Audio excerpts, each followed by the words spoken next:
Hello and welcome. I'm delighted to be joined now by Alistair Gammell from Earnie agency over in the UK. And we get every now and again a press release that comes across our desk that actually really does pique an interest. And of course, in these days of crisis and sport in shutdown, something which promises the opportunity to bring sport back to life is definitely going to pique the interest. Alistair, a warm welcome to Dublin. Thank you.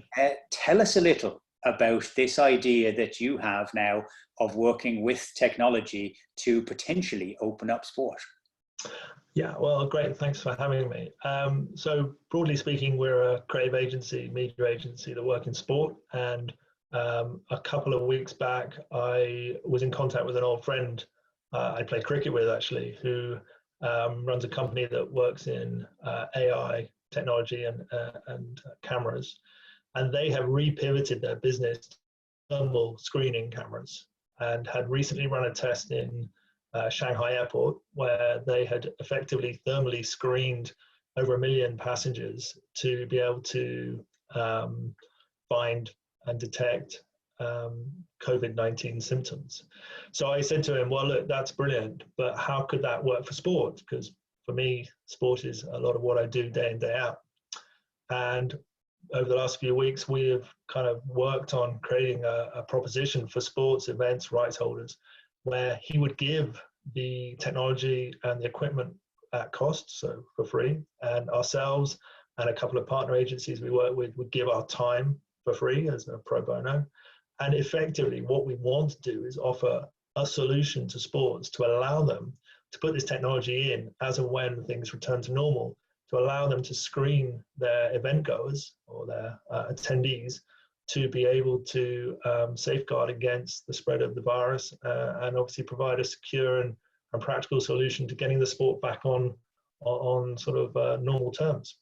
Okay, we're not going to jump ahead of public health concerns and all of the different protocols which are going to need to be in place before that. Obviously, this isn't something which is going to happen next weekend, but the technology seems to be relatively simply based, so that it's screening technology like you'd see at an airport, like Shanghai airport, and it will detect a raise in temperature. So if you've got 60, 70,000 people going through on like underneath a metal detector, it flags that somebody has got an elevated temperature. What happens then? Well, just to explain how it works, effectively there are two cameras as you walk through, and it has to be in an indoor space. So it would have to be within a small sort of tunnel of sorts or an indoor area.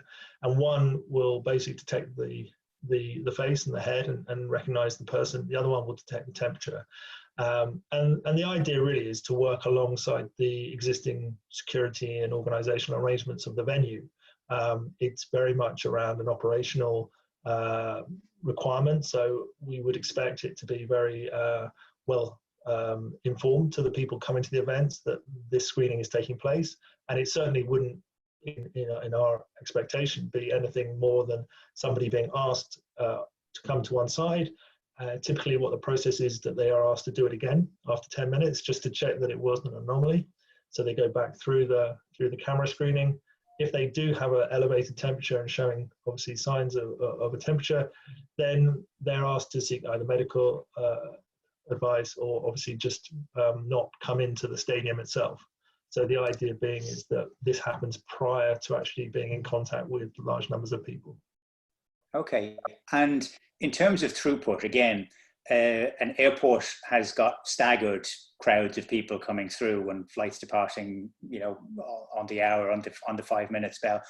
With a big sporting event, we're trying to get people through at a much more congested rate. Now, I know that the new normal when it comes back is going to be different. So this would just be another security protocol. Have you been in discussion so far with potential customers who might look to be using this? Yeah, we have. We effectively went live today, but prior to that, this week we are now in our fourth discussion with sports with a potential client. So yeah, we're in discussions now, and I think this is something that they want to factor in as they put their planning procedure in place. And you mentioned earlier about obviously the government having to look at restrictions and guidance. I think that they too want to have options that they can look at and obviously help them with their planning and scenarios in terms of their timeframes. So yeah, we're in discussions. Okay, coming back on the technology side of it, is it a relatively straightforward plug and play system so that you could set up at an individual venue in short period of time? Yeah, it's really simple to use. It can either be integrated into the existing technology, but theoretically it works better to put these standalone cameras in, because typically you wouldn't have cameras that close. They need to be in a close enough range, and they can scan the technology capability. And as I mentioned, over this week in Shanghai airport, it scanned 1.2 million people, of which 101 of them were identified of having a raised temperature, and of which 60 of those were then sought medical treatment in a hospital. So it will have the ability to scale across kind of considerable numbers. Okay, so this is far from proof of concept. This is something which is out there, it's working. You can clearly see the obvious potential for it. Obviously, we're still again in the grip of flattening the curve and managing and mitigating this crisis. But we know that sport has got to come back at some point in the future. This could be one of the keys to making that happen, perhaps a little bit sooner than we might have hoped. I mean, like you, all we really want is for the sport to return to how it was. I mean, we obviously, I love it. We're involved in it every day. And yeah, anything we can do from a practical point of view to help create that, then yeah, I mean, we really think it could be something that could work.